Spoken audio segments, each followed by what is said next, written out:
Hello students, welcome back to simple biology. ಇವತ್ತೊಂದು special ಆದಂಥ ಒಂದು ಕ್ವಿಕ್ ವಿಡಿಯೋ ಜೊತೆ ಬಂದಿದ್ದೀನಿ. ಏನಂದರೆ ಇವತ್ತು ನಾನು ಪಾಸಿಂಗ್ ಪ್ಯಾಕೇಜ್ನ ಹಾಕ್ತಾ ಇದ್ದೀನಿ. ಸೊ ಹಾಗಾಗಿ ವಿಡಿಯೋನ ಕಂಪ್ಲೀಟಾಗಿ ನೋಡಿ. ಬರೀ ನಮಗೆ ಪಾಸಿಂಗ್ ಮಾರ್ಕ್ಸ್ ಬಂದರೆ ಸಾಕಪ್ಪ ಅಂತ ಅಂದ್ಕೊಂಡಿರೋರಿಗೆ ಈ ವಿಡಿಯೋ ಹೆಲ್ಪ್ ಆಗುತ್ತೆ. ಬೇರೆಯವರು ನಿಮಗೆ ಇದಕ್ಕಿಂತ ಜಾಸ್ತಿ ಕಲಿಬೋದು ಅಂತಿರೋರು ಖಂಡಿತ ನೀವು ಎಲ್ಲನೂ ಓದ್ಕೊಳ್ಳಿ. ಕಷ್ಟಪಡ್ತಾ ಇರೋರು, ಯಾರಿಗೆ ಕಷ್ಟ ಆಗ್ತಿದೆ ಬಯಾಲಜಿ ಸಬ್ಜೆಕ್ಟ್, ಅವರಿಗೆ ಪಾಸ್ ಆಗೋದಕ್ಕೆ ಕಷ್ಟ ಆಗ್ತಿದೆ ಅಂಥವ್ರಿಗೆ ಮಾತ್ರ ಈ ವಿಡಿಯೋನ ನಾನು ಹಾಕ್ತಾ ಇರೋದು. ಹೇಗೆ ಅವರು ಓದ್ಕೊಳ್ಬೋದು ಈಸಿಯಾಗಿ ಅಂತ. ಬಿಕಾಸ್ ಈಗ ತುಂಬ ಟೈಮ್ ಕಡಿಮೆ ಇದೆ. ಈ ಕಡಿಮೆ ಟೈಮಲ್ಲೂ ಕೂಡ ನಾವು ಹೇಗೆ ಕಡಿಮೆ ಲೆಸನ್ಸ್ಗಳನ್ನ ಮಾತ್ರ ಓದ್ಕೊಂಡು ಹೇಗೆ ನಾವು ಪಾಸಿಂಗ್ ಮಾರ್ಕ್ಸ್ನ ಖಂಡಿತ ಡೆಫಿನೆಟಾಗಿ ಪಾಸ್ ಆಗೇ ಆಗ್ತೀವಿ ಅನ್ನೋ ಕಾನ್ಫಿಡೆನ್ಸ್ನ ಹೇಗೆ ತೊಗೊಳ್ಬೋದು ಅಂತ ನಾನು ನಿಮಗೆ ಇವತ್ತು ತೋರಿಸ್ತಾ ಇರೋದು. ನೀವೆಲ್ಲ ನೋಡೇ ಇರ್ತೀರ ಕ್ವಶನ್ ಪೇಪರ್ ಪ್ಯಾಟರ್ನ್ ಹೇಗಿದೆ ಅಂತ ನಿಮಗೆ ಗೊತ್ತಿರುತ್ತೆ. ಸೊ ಇಲ್ಲಿ ನೀವು ನೋಡಿರೋ ಹಾಗೆ ಪಾರ್ಟ್ 1 ಅಥವಾ ಪಾರ್ಟ್ ಎ ಅಲ್ಲಿ MCQ ಬರುತ್ತೆ. MCQ ಹಾಗೆ ಫಿಲ್ ಇನ್ ದ ಬ್ಲ್ಯಾಂಕ್ಸ್ ಎರಡೂ ಬರುತ್ತೆ. ಟೋಟಲ್ 20 ಮಾರ್ಕ್ಸ್ಗೆ. ಮತ್ತು ಬಿ ಅಲ್ಲಿ 2 ಮಾರ್ಕ್ಸ್ ಕ್ವಶನ್, ಪಾರ್ಟ್ ಸಿ ಅಲ್ಲಿ 3 ಮಾರ್ಕ್ಸ್ ಕ್ವಶನ್, ಮತ್ತು ಪಾರ್ಟ್ ಡಿ ಅಲ್ಲಿ 5 ಮಾರ್ಕ್ ಕ್ವಶನ್ ಬರುತ್ತೆ. ನಾನು ಯಾಕೆ ಇದನ್ನು ಹೇಳ್ತಾ ಇದ್ದೀನಿ ಈಗ ಅಂತಂದರೆ ನಿಮ್ಗೆ ಅಲ್ಲಿ ಒಂದು ನಾನು ಟಿಪ್ಸ್ ಕೊಡಬೇಕಾಗಿದೆ. ಏನು ಅಂತಂದರೆ ನೀವು ಪಾರ್ಟ್ ಡಿನ ಅಬ್ಸರ್ವ್ ಮಾಡಿದರೆ 5 ಮಾರ್ಕ್ಸ್ ಕ್ವಶನ್ಸ್ ಯೂಶಲಿ ಲಾಸ್ಟ್ ಏನಿದೆ 5 ಮಾರ್ಕ್ಸ್ ಕ್ವಶನ್ಸ್ದು ಪಾರ್ಟ್ ಡಿ ಈ ಸೆಕ್ಷನ್ ನಾನು ಮಾತಾಡ್ತಾ ಇರೋದು. ಪಾರ್ಟ್ ಡಿ 6 ಇದೆಯಲ್ಲ, ಈ ಪಾರ್ಟಿಗೆ ಬಂದಾಗ ನೀವು 3 ಕ್ವಶನ್ ಬಂದಿರುತ್ತೆ ನಿಮಗೆ. ಯಾವ್ಯಾವ ಲೆಸನ್ನಿಂದ ಅಂದರೆ ಫಸ್ಟ್ ಲೆಸನ್ ಸೆಕ್ಷುವಲ್ ರಿಪ್ರೊಡಕ್ಷನ್ ಇನ್ ಫ್ಲವರಿಂಗ್ ಪ್ಲ್ಯಾಂಟ್, ಮತ್ತು ಇನ್ನೊಂದು ಯಾವುದು ಪ್ರಿನ್ಸಿಪಲ್ಸ್ ಆಫ್ ಇನ್ಹೆರಿಟೆನ್ಸ್ ಈ ಚಾಪ್ಟರ್, ಮತ್ತು ಇನ್ನೊಂದು ಯಾವುದು ಹ್ಯೂಮನ್ ಹೆಲ್ತ್ ಆ್ಯಂಡ್ ಡಿಸೀಸ್ ಈ ಚಾಪ್ಟರ್. ಸೊ ಈ 3 ಚಾಪ್ಟರ್ಸಿಂದ ಲಾಸ್ಟ್ ಸೆಕ್ಷನ್ ಏನಿರುತ್ತಲ್ಲ 3 ಕ್ವಶನ್ಸ್ ಕೊಟ್ಟಿರ್ತಾರೆ. ಔಟ್ ಆಫ್ 3 ನೀವು ಯಾವುದಾದ್ರೂ ಒಂದಿನ ಮಾತ್ರ ನೀವು ಬರೀಬೇಕಾಗುತ್ತೆ. ನಂಬರ್ ಆಫ್ ಕ್ವಶನ್ಸ್ 3 ಇದ್ದರೂ ನೀವು ಅದರಲ್ಲಿ ಪಿಕ್ ಮಾಡಬೇಕಾಗಿರೋದು ಯಾವುದಾದ್ರೂ ಒಂದಿನ ಮಾತ್ರ ನೀವು ಪಿಕ್ ಮಾಡಬೇಕಾಗುತ್ತೆ. ಅದನ್ನು ಬರೆದ್ರೆ ಸಾಕು ಕಂಪ್ಲೀಟಾಗಿ. ಇದನ್ನು ನಾನು ನಿಮ್ಗೆ ಯಾಕೆ ಹೇಳ್ತಾ ಇದ್ದೀನಿ ಇಷ್ಟು ಡೀಟೇಲ್ ಆಗಿ ಅಂತಂದರೆ, ಈ 3ರಲ್ಲಿ ನೀವು ಒಂದನ್ನು ಅಟೆಂಡ್ ಮಾಡಲೇಬೇಕು ಅಂದರೆ ಈ 3 ಲೆಸನಲ್ಲಿ ಒಂದು ಕಲೀಲೇಬೇಕು ಅಲ್ವಾ. ಸೊ ಯಾವ ಲೆಸನ್ನ ನೀವು ಕಲಿತೀರಾ ಅನ್ನೋದೀಗ ಡಿಸೈಡ್ ಆಗಬೇಕು. ಯಾಕೆಂದರೆ ಆಗ 5 ಮಾರ್ಕ್ಸ್ ಫಿಕ್ಸ್ ಆಗುತ್ತೆ. ಫಸ್ಟ್ ಲೆಸನ್ ಆಲ್ಮೋಸ್ಟ್ ಎಲ್ಲರೂ ಕಲ್ತಿರ್ತೀರ. ಸೊ ನನ್ನ ಸಜೆಷನ್ ಏನಂದರೆ ನೀವು ಫಸ್ಟ್ ಲೆಸನ್ನ ಕಂಪ್ಲೀಟಾಗಿ ಕಲ್ತ್ಬಿಡಿ. ಒಂದು ಚೂರು ಬಿಡ್ದ ಹಾಗೆ ಲೈನ್ ಬೈ ಲೈನ್ ಪ್ರತಿಯೊಂದು ಡಯಾಗ್ರಾಮ್ಸ್ ಆಗಲಿ, ಇನ್ನೊಂದಾಗಲಿ ಡಯಾಗ್ರಾಮ್ ಬೇಸ್ಡ್ ಕ್ವಶನ್ಸ್ ಆಗಲಿ ಎಲ್ಲನೂ ಫಸ್ಟ್ ಲೆಸನ್ ಏನಿದೆ ಅದರಿಂದ ಕಲ್ತ್ಕೊಳ್ಳಿ. ಸೊ ಆವಾಗ ನಿಮ್ಗೆ ಅಲ್ಲೇ ಒಂದು ಫಿಕ್ಸ್ ಕ್ವಶನ್ ಆಯಿತು. ಇಲ್ಲ ಅಂದರೆ ನಿಮ್ಗೆ ಅದು ಕಲೀಲಿಕ್ಕೆ ಕಷ್ಟ ಆಗ್ತಿದೆ ಅಂದರೆ ಬೆಸ್ಟ್ ಅಂದರೆ ಈ ಪ್ರಿನ್ಸಿಪಲ್ಸ್ ಆಫ್ ಇನ್ಹೆರಿಟೆನ್ಸ್ ಲೆಸನ್ ಇದೆಯಲ್ಲ ಅದನ್ನು ಕಂಪ್ಲೀಟಾಗಿ ಕಲ್ತ್ಬಿಡಿ. ಯಾಕೆಂದರೆ ಅಲ್ಲಿ ನಿಮಗೆ 5 ಮಾರ್ಕ್ಸ್ 2 ಕ್ವಶನ್ ಬರ್ತಾ ಇದೆ. ಸೊ ಈ ಚಾಪ್ಟರ್ನ ನೀವು ಕಂಪ್ಲೀಟಾಗಿ ಕಲಿತ್ರೆ ಮೇಯ್ನಾಗಿ ನಾವು ಏನು ಫೋಕಸ್ ಮಾಡ್ತೀವಿ ಬ್ಲೂ ಪ್ರಿಂಟಲ್ಲಿ ಹೈಯೆಸ್ಟ್ ಮಾರ್ಕ್ಸ್ ಯಾವ ಚಾಪ್ಟರ್ ಅಂತ ನೋಡ್ತಿರ್ತೀವಲ್ವಾ. ಸೊ ಹೈಯೆಸ್ಟ್ ಚಾಪ್ಟರ್ದು ಇದು one of the lesson principles of inheritance 14 ಮಾರ್ಕ್ಸ್ಗೆ ಬರ್ತಾ ಇದೆ. ಇನ್ನೊಂದು ಚಾಪ್ಟರ್ ಯಾವುದು molecular basis of inheritance. But molecular basis of inheritance average ಸ್ಟೂಡೆಂಟ್ಸ್ಗಳಿಗೆ, ಬಿಲೋ ಆವ್ರೇಜ್ ಸ್ಟೂಡೆಂಟ್ಸ್ಗಳಿಗೆ ಆ ಕಾನ್ಸೆಪ್ಟ್ಸ್ನ ಅರ್ಥ ಮಾಡ್ಕೊಳ್ಳೋದು ತುಂಬ ಕಷ್ಟ ಆಗುತ್ತೆ. ಆದರೆ ಪ್ರಿನ್ಸಿಪಲ್ಸ್ ಆಫ್ ಇನ್ಹೆರಿಟೆನ್ಸ್ ಇದೆಯಲ್ಲ ಈ ಚಾಪ್ಟರ್ನ ಈಸಿಯಾಗಿ ಅರ್ಥ ಮಾಡ್ಕೋಬೋದು. ಸೊ ಈ ಚಾಪ್ಟರ್ ಏನಿದೆ ಇದನ್ನು ನಾನು ನಿಮಗೆ ಸಜೆಸ್ಟ್ ಮಾಡ್ತಾ ಇದ್ದೀನಿ. ಈ ಚಾಪ್ಟರ್ 14 ಮಾರ್ಕ್ಸ್ಗೆ ಏನಿದೆ ಅದನ್ನು ಕಂಪ್ಲೀಟ್ ಲೆಸನ್ ಕಲ್ತ್ಬಿಡಿ.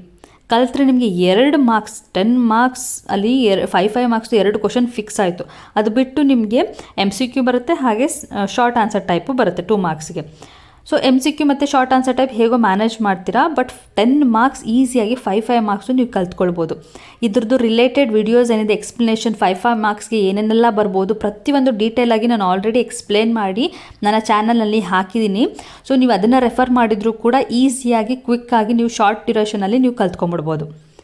ಸೊ ಹೀಗೆ ನೀವು ಲಾಸ್ಟ್ ಏನಿದೆ ಪಾರ್ಟ್ ಡಿಯಲ್ಲಿ 6th ಒನ್ ಇದೆಯಲ್ಲ ಅದನ್ನು ನೀವು ಒಂದು ಫಿಕ್ಸ್ ಮಾಡಿದ್ರಿ. ಒಂದು ಲೆಸನ್ ಕಲಿತು ಅದನ್ನು ಕಂಪ್ಲೀಟಾಗಿ ಕಲಿತು ಅಲ್ಲಿ ಒಂದು ಹೈಯೆಸ್ಟ್ ವೇಟೇಜ್ ಇರೋ ಲೆಸನ್ನು ಕಲಿತಾಗಿದೆ. ಹಾಗೆಯೇ 2 ಕ್ವಶನ್ 5 ಮಾರ್ಕ್ಸು ಅಲ್ಲಿ ಫಿಕ್ಸ್ ಆಗಿದೆ. ನೆಕ್ಸ್ಟ್ ಇನ್ಯಾವ ಲೆಸನ್ನ ಕಲಿಬೋದು ಅಂತಂದರೆ ಫಸ್ಟ್ ಆ್ಯಂಡ್ ಸೆಕೆಂಡ್ ಲೆಸನ್ನ ನೀವು ಫೋಕಸ್ ಮಾಡಿ. ಯಾಕೆ ಅಂದರೆ ಅಲ್ಲಿ ಮೋಸ್ಟ್ ಆಫ್ ದ ಡಯಾಗ್ರಾಮ್ಸ್ ನಿಮಗೆ ಮೇನ್ ಆಗಿ ಬರೋದೆ ಮತ್ತು ಫಸ್ಟ್ ಆ್ಯಂಡ್ ಸೆಕೆಂಡ್ ಲೆಸನಲ್ಲಿ. ಸೊ ಅದೆರಡನ್ನೂ ಫೋಕಸ್ ಮಾಡಿ ಆದಷ್ಟು ಕಲಿತ್ರೆ ನಿಮ್ಗೆ ಎಷ್ಟು ಮ್ಯಾಕ್ಸಿಮಮ್ ಅರ್ಥ ಮಾಡ್ಕೊಳಕ್ಕೆ ಸಾಧ್ಯನೋ ಅಷ್ಟೂ ಅರ್ಥ ಮಾಡ್ಕೊಂಡು ನೀವು ಕಲೀರಿ. ಫಸ್ಟ್ ಲೆಸನ್ದು ಕೂಡ ನಾನು ಆಲ್ಮೋಸ್ಟ್ ಎಲ್ಲನೂ 5 ಮಾರ್ಕ್ಸ್ಗೆ ಬರುವಂಥ ಚಾನ್ಸಸ್ ಇರೋವಂಥ ಕ್ವಶನ್ಸ್ನೆಲ್ಲ ನಾನು ಎಕ್ಸ್ಪ್ಲೇನ್ ಮಾಡಿ ಹಾಕಿದ್ದೀನಿ. ಅದನ್ನು ಕೂಡ ನೀವು ರೆಫರ್ ಮಾಡ್ಕೊಳ್ಬೋದು. ಸೊ ಇದೆರಡನ್ನೂ ನೀವು ಕಲ್ತ್ಕೊಂಡ್ಬಿಟ್ರೆ ಡಯಾಗ್ರಾಮ್ಸ್ ಏನಾದರೂ ನಿಮ್ಮ ಲಕ್ಗೆ ನೀವು ಕಲ್ತಿರೋಂಥ ಡಯಾಗ್ರಾಮ್ಸ್ಗಳೇ ಬಂದುಬಿಟ್ರೆ ಆವಾಗ ನಿಮಗೆ ಡೆಫಿನೆಟಾಗಿ 5 ಮಾರ್ಕ್ಸ್ ಎಲ್ಲಾದರೂ ಸ್ಕೋರ್ ಮಾಡೋದಕ್ಕೆ ಹೆಲ್ಪ್ ಆಗುತ್ತೆ. ನೋಡಿ ಮೋಸ್ಟ್ ಪ್ರೊಬಬ್ಲಿ ಈ ಲಾಂಗ್ ಆನ್ಸರ್ ಟೈಪ್ ಏನಿದೆ 5 ಮಾರ್ಕ್ಗೆ ಇದನ್ನು ಹ್ಯೂಮನ್ ರಿಪ್ರೊಡಕ್ಷನ್ ಡಯಾಗ್ರಾಮೇ ಕೊಡ್ತಾರೆ. ಡಯಾಗ್ರಾಮ್ನ ಕೊಡೋವಂಥ ಚಾನ್ಸಸ್ ಮ್ಯಾಕ್ಸಿಮಮ್ ಇರೋದ್ರಿಂದ ನಿಮಗೆ ಇಲ್ಲಿ 5 ಮಾರ್ಕ್ಸ್ ಈಸಿಯಾಗಿ ಸಿಗುತ್ತೆ. ಪಾರ್ಟ್ D5 ಇದೆಯಲ್ಲ ಈ ಪಾರ್ಟಿಂದ ನಿಮಗೆ ಎಷ್ಟು ಕ್ವಶನ್ಸ್ನ ಕವರ್ ಮಾಡಿದ್ದೀನಿ ನೋಡಿ. ಇಲ್ಲೊಂದು ಫಿಕ್ಸ್ ಆಗಿದೆ, ಇಲ್ಲೊಂದು ಫಿಕ್ಸ್ ಆಗಿದೆ. ಸೊ 2 ಇಲ್ಲಿ ಆಲ್ರೆಡಿ ಆಗಿದೆ. ಇನ್ನು ಉಳಿದಿದ್ದ ಎರಡು ಇನ್ನು ಯಾವ ಲೆಸನಿಂದ ಕಲ್ತ್ಕೊಂಡ್ರೆ ಈಸಿಯಾಗಿ ಬರಿಬೋದು ಅಂತ ನೋಡ್ತಾ ಹೋಗೋಣ. ಈಸಿಯಾಗಿ ಇನ್ನೊಂದು ಲೆಸನ್ ಇದೆ, ಅದು ಮೈಕ್ರೋಬ್ಸ್ ಇನ್ ಹ್ಯೂಮನ್ ವೆಲ್ಫೇರ್. ಈ ಚಾಪ್ಟರಲ್ಲಿ ಬರುವಂಥ 5 ಮಾರ್ಕ್ಸ್ ಈಸಿಯಾಗಿ ಕಲಿಬೋದು. ಯಾಕೆಂದರೆ ಡೇ ಟು ಡೇ ಲೈಫಲ್ಲಿ ನೀವು ಏನೇನೆಲ್ಲ ಮೈಕ್ರೋಬ್ಸ್ನ ಯೂಸ್ ಮಾಡ್ತಿದ್ದೀರಾ ಅದನ್ನು ಇನ್ಕ್ಲೂಡ್ ಆಗುತ್ತೆ. ಹಾಗೆ ಸೀವೇಜ್ ವಾಟರ್ ಟ್ರೀಟ್ಮೆಂಟ್ ಆಗಲಿ, ಬಯೋಗ್ಯಾಸ್ ಪ್ಲಾಂಟ್ ಆಗಲಿ, ಪ್ರತಿಯೊಂದು ಕಾನ್ಸೆಪ್ಟ್ಗಳು ಅದರಲ್ಲಿ ಬರೋದು ಈಸಿಯಾಗಿ ಕ್ವಿಕ್ಕಾಗಿ ಕಲಿಬೋದು. ಸೊ ಹಾಗಾಗಿ ನಾನು ಈ ಚಾಪ್ಟರ್ನ ನಿಮಗೆ ಸಜೆಸ್ಟ್ ಮಾಡ್ತಾ ಇದ್ದೀನಿ. ಸೊ ಈ ಚಾಪ್ಟರ್ನ ನೀವು ಕಂಪ್ಲೀಟಾಗಿ ಈಸಿಯಾಗಿ ಕಲಿಬೋದು.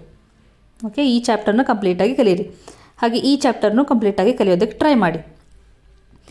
ಆದರೆ ಕಲೀಲೇಬೇಕಾಗಿರೋದು ಎರಡು, ಅದು ಪ್ರಿನ್ಸಿಪಲ್ಸ್ ಆಫ್ ಇನ್ಹೆರಿಟೆನ್ಸ್ ಮತ್ತು ಮೈಕ್ರೋಬ್ಸ್ ಇನ್ ಹ್ಯೂಮನ್ ವೆಲ್ಫೇರ್ ಕಂಪ್ಲೀಟಾಗಿ ಕಲೀಲೇಬೇಕು ನೀವು. ಅದೆರಡು ಕಲಿತ್ರೆ ನಿಮಗೆ ಆಲ್ಮೋಸ್ಟ್ 22 ಮಾರ್ಕ್ಸ್ ಫಿಕ್ಸ್ ಆಗುತ್ತೆ. ಅದು ಬಿಟ್ಟು ನಾನು ಇಲ್ಲಿ ಸಜೆಸ್ಟ್ ಮಾಡಿರೋ ಹಾಗೆ ಡಯಾಗ್ರಾಮ್ಸ್ ಫಸ್ಟ್ ಮತ್ತು ಸೆಕೆಂಡ್ ಲೆಸನಿಂದ ಡಯಾಗ್ರಾಮ್ಸ್ನ ನೋಡಿಕೊಂಡ್ರೆ ನಿಮಗೆ ಆಲ್ಮೋಸ್ಟ್ ಎಷ್ಟು ಬರುತ್ತೆ, ಆಲ್ಮೋಸ್ಟ್ 30 ಕ್ರಾಸ್ ಆಗಿರುತ್ತೀರ ನೀವು ಇಷ್ಟು ಕಲ್ತ್ಕೊಂಡಿದ್ರೇ. 5 ಮಾರ್ಕ್ಸ್ದು ಪಾರ್ಟ್ D5 3 ಆಗಿದೆ. ಇನ್ನು ಒಂದು ಎಲ್ಲಿಂದ ಕಲಿಬೋದು, ಯಾವ ಲೆಸನಿಂದ ಕಲಿಬೋದು ಅಂದರೆ ಆರ್ಗ್ಯಾನಿಸಮ್ಸ್ ಆ್ಯಂಡ್ ಪಾಪ್ಯುಲೇಷನ್. ಈ ಚಾಪ್ಟರ್ ಏನಿದೆ ಇದು ಸಿಂಪಲ್ಲಾಗಿ ನೀವು 5 ಮಾರ್ಕ್ಸ್ಗೆ ಬರೆಯೋವಂಥ ಚಾಪ್ಟರ್ ಅಂತ ನನಗನ್ಸುತ್ತೆ. ಸೊ ಹಾಗಾಗಿ ನಾನು ಇದನ್ನು ಸಜೆಸ್ಟ್ ಮಾಡ್ತಾ ಇದ್ದೀನಿ. ಸೊ ಟೋಟಲ್ ಆಗಿ ನಿಮಗೆ ಎಲ್ಲ 4 ಮಾರ್ಕ್ಸ್ದು ಪಾರ್ಟ್ D5 ಬರುವಂಥದ್ದು ಕವರ್ ಆಗಿದೆ. ಸೊ ಇಲ್ಲೇ ನಿಮಗೆ 5 ಮಾರ್ಕ್ಸ್ದೇ ನೀವು ಕಂಪ್ಲೀಟಾಗಿ ಬರೆದ್ರೂ ಕೂಡ ನಿಮ್ಗೆ ಎಷ್ಟು ಸಿಗ್ತಾ ಇದೆ, ಆರಾಮಾಗಿ ನಿಮಗೆ 25 ಕ್ರಾಸ್ ಆಗಿದೆ. 25 ಕ್ರಾಸ್ ಆದಮೇಲೆ ಉಳಿದಿದ್ದು ಕ್ವಶನ್ಸ್ಗಳೇನಿದೆ ಅದನ್ನು ನೀವು ಮ್ಯಾನೇಜ್ ಮಾಡಿದ್ರೆ ಡೆಫಿನೆಟ್ಲಿ ನೀವು 30 ಎಬೋ ತೆಗೆಯೋದ್ರಲ್ಲಿ ಡೌಟೇ ಇಲ್ಲ. ಈ 4 ಲೆಸನ್ಗಳನ್ನ ನೀವು ಮಿಸ್ ಮಾಡದೆ ಕಂಪ್ಲೀಟಾಗಿ ಕಲಿಯೋದಕ್ಕೆ ಟ್ರೈ ಮಾಡಿ. ಸೊ ಡೆಫಿನೆಟ್ಲಿ ನೀವು ಪಾಸ್ ಆಗ್ತೀರಾ. ಇದಕ್ಕೆ ಬೇಕಾಗಿರುವಂಥ ಸಪೋರ್ಟಿಂಗ್ ವಿಡಿಯೋಸ್ ಎಲ್ಲ ನನ್ನ ಚಾನಲಲ್ಲಿ ಅವೈಲೇಬಲ್ ಇರೋದ್ರಿಂದ ನೀವು ಅದನ್ನು ರೆಫರ್ ಮಾಡಿಕೊಂಡು ಈಸಿಯಾಗಿ ಬೇಗ ಆದಷ್ಟು ಟೈಮ್ ವೇಸ್ಟ್ ಮಾಡದೆ ನೀವು ಕಲಿಬೋದು. ಸೊ ಆದಷ್ಟು ನೀವು ಈ ಚಾಪ್ಟರ್ಸ್ಗಳು ನಾನು ಏನು ಹೇಳಿದ್ದೀನಿ ಈ ವಿಡಿಯೋಗಳನ್ನ ರೆಫರ್ ಮಾಡಿಬಿಟ್ಟು ನೀವು ಇವಾಗ ಒಂದು ವೀಕ್ ಟೈಮ್ ಏನಿದೆ ಅಷ್ಟರಲ್ಲಿ ನೀವು ಮುಗಿಸ್ಕೊಂಡ್ಬಿಟ್ರೆ ಎಕ್ಸಾಮ್ ಬರುವಾಗ ನಿಮಗೆ ಪ್ರೀವಿಯಸ್ ಡೇ ನಿಮ್ಗೇನು ಗ್ಯಾಪ್ ಇರುತ್ತಲ್ಲ ಬಯಾಲಜಿ ಎಕ್ಸಾಮ್ ಬರೋದಕ್ಕಿಂತ ಮುಂಚೆ, ಆವಾಗ ಕ್ವಿಕ್ಕಾಗಿ ರಿವಿಷನ್ ಮಾಡ್ಕೊಂಡ್ಬಿಟ್ಟು ಕಂಪ್ಲೀಟಾಗಿ ನೆನ್ಪಿಟ್ಕೊಂಡು ಡೆಫಿನೆಟ್ಲಿ ಪಾಸ್ ಆಗ್ತೀರಾ. ಸೊ ನಾನಿಲ್ಲಿ ಸಜೆಸ್ಟ್ ಮಾಡಿರುವಂಥ 5 ಚಾಪ್ಟರ್ಸ್ ಏನಿದೆ ಇದನ್ನು ನೀವು ಕಂಪ್ಲೀಟಾಗಿ ಕಲಿತ್ರೆ 100% ನಿಮಗೆ ಇಲ್ಲಿ ಎಷ್ಟು ಟೋಟಲ್ ಮಾರ್ಕ್ಸ್ ಇದೆ, ಟೋಟಲ್ ನಿಮಗೆ 40 ಮಾರ್ಕ್ಸ್ಗೆ ನಾನು ಇಲ್ಲಿ ಸಜೆಸ್ಟ್ ಮಾಡ್ತಾ ಇರೋದು. 40 ಮಾರ್ಕ್ಸಲ್ಲಿ ನೀವು ಓದಿರೋದೆಲ್ಲ ಮರ್ತೋಗ್ಬೋದು, ಇಲ್ಲ ಏನೋ ನೀವು ಮಿಸ್ಟೇಕ್ ಮಾಡ್ಬೋದು. ಆ ಥರ ಆದರೂ ಕೂಡ 30 ಅಂತೂ ಇಲ್ಲಿ ನಿಮ್ಗೆ ಆಲ್ಮೋಸ್ಟ್ ಬಂದೇ ಬರುತ್ತೆ.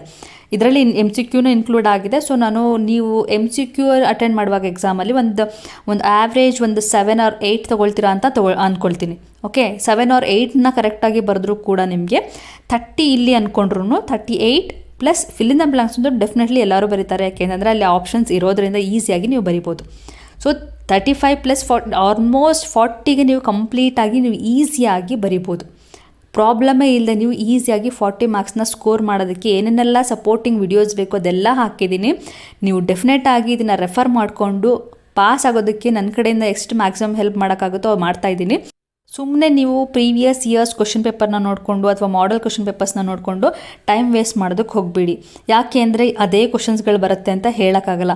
ಅದೇ ನೀವು ಚಾಪ್ಟರ್ಸ್ನೇ ಕಂಪ್ಲೀಟಾಗಿ ಅಷ್ಟೊಂದು ಟೈಮ್ ಕೊಟ್ಕೊಂಡು ಮಾಡೆಲ್ ಕ್ವಶನ್ ಪೇಪರಲ್ಲಿ ಎಲ್ಲ ಚಾಪ್ಟರ್ಸ್ನು ಕಲಿಯೋ ಬದಲು ಎಲ್ಲ ಮಿಕ್ಸ್ ಆಗಿ ಏನೇನೋ ಆಗಿ ನೀವು ಅಂದ್ಕೊಂಡಿರೋದು ಬರದೇ ಇರೋದಕ್ಕೆ ಆ ಥರ ಚಾನ್ಸ್ ಆಗೋದಕ್ಕಿಂತ ನೀವು ಕಂಪ್ಲೀಟಾಗಿ ಅಟ್ಲೀಸ್ಟ್ 5 ಚಾಪ್ಟರ್ಸ್ನ ಕಲ್ತಿದ್ರೆ ಡೆಫಿನೆಟಾಗಿ ಕ್ವಶನ್ಸ್ ಬಂದೇ ಬರುತ್ತೆ. ಏನು ಕ್ವಶನ್ ಬಂದ್ರೂ you will be in a position to answer. ಅದನ್ನು ಬಿಟ್ಟು ನೀವು ಎಲ್ಲ ಲೆಸನ್ಗಳನ್ನೂ ನಾವು ಚೂಚು ನೋಡ್ಕೊಂಡು ಹೋಗ್ತೀವಿ, ಬರೀ ಇಂಪಾರ್ಟೆಂಟ್ ಕ್ವಶನ್ಸ್ ನೋಡ್ಕೊಂಡು ಹೋಗ್ತೀವಿ, ಆ ಥರ ಮಾಡಿದ್ರೆ ನೀವು ಅದು ಬರದೇ ಇರೋವಂಥ ಚಾನ್ಸಸ್ ತುಂಬ ಇರುತ್ತೆ. ಫಸ್ಟ್ PUC ಎಕ್ಸಾಮಲ್ಲಿ ಅದೇ ಆಗಿರೋದು. ಯಾವುದೆಲ್ಲ ಇಂಪಾರ್ಟೆಂಟ್ ಅಂದ್ಕೊಂಡು ಬರೀ ಇಂಪಾರ್ಟೆಂಟ್ ಕಲ್ತಿರ್ತಾರಲ್ಲ ಅಂಥವರಿಗೆ ಅದು ಸ್ವಲ್ಪ ಕಷ್ಟ ಆಗಿದೆ ಈ ವರ್ಷ. ಸೊ ಹಾಗಾಗಿ ನೀವು ಅಂಥ ತಪ್ಪು ನೀವು ಮಾಡಬೇಡಿ. ಕಲಿಯೋದನ್ನೇ ಕಂಪ್ಲೀಟಾಗಿ ಒಂದು 5 ಲೆಸನ್ ಕಲ್ತರೂ ಕೂಡ ನೀವು ಅದನ್ನು ಕಂಪ್ಲೀಟಾಗಿ ಕಲ್ತ್ಬಿಟ್ರೆ ಅಲ್ಲಿಂದ ಸ್ಕಿಪ್ ಮಾಡಿ ಅವ್ರು ಬೇರೆ ಏನೂ ಕೊಡೋಕ್ಕಾಗಲ್ಲ. ಸೊ 5 ಲೆಸನ್ಸ್ನಾದರೂ ನೀವು ಕಂಪ್ಲೀಟಾಗಿ ಕಲ್ತ್ಬಿಡಿ. ಆಗ ನೀವು ಖಂಡಿತ ನೀವು 40+ ಸ್ಕೋರ್ ಮಾಡೇ ಮಾಡ್ತೀರಾ. This is my guarantee. So all the best for your exams. ಬೇರೆ ಏನೇ ಹೆಲ್ಪ್ ಬೇಕಿದ್ರೂ ನೀವು ಕಮೆಂಟ್ ಮಾಡಿ ತಿಳಿಸಿ.